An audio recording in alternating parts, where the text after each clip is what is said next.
उद्धव ठाकरेंच्या चेहऱ्यावर, त्यांच्या पक्षावर, त्यांच्या कार्यकर्त्यांच्या जीवावर आणि महाविकास आघाडीच्या जीवावर जे कोणते खासदार निवडून आलेले आहेत, आमदार निवडून आलेले आहेत, तुमच्यावर लोकांनी पडझडीच्या काळात विश्वास ठेवून तुम्हाला निवडून दिलं.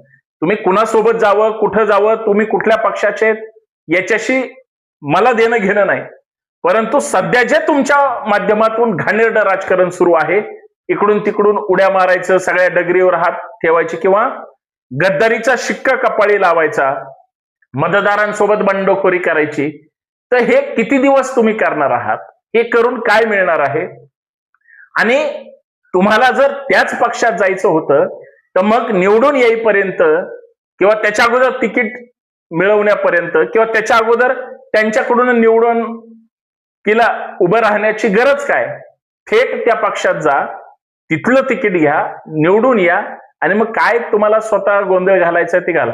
पैशावर विनाकारण विकले जाऊ नका, कारण तुमची नीतिमत्ता सध्या राजकीय म्हणून 100% शून्य झालेली आहे. जे स्वार्थी लोक तुमच्या आसपास असतात किंवा तुमचं स्वागत कौतुक करतात, हे फक्त त्यांना काहीतरी मिळणार आहे यासाठी. बाकी सामाजिक दृष्ट्या लोकांच्या मनामधली तुमची जागा ही शून्य झाली, असं माझं ठाम मत आहे. खरं आहे की खोट आहे? तुमचं काय मत आहे कमेंट करून सांगा, कारण ते गरजेचं आहे.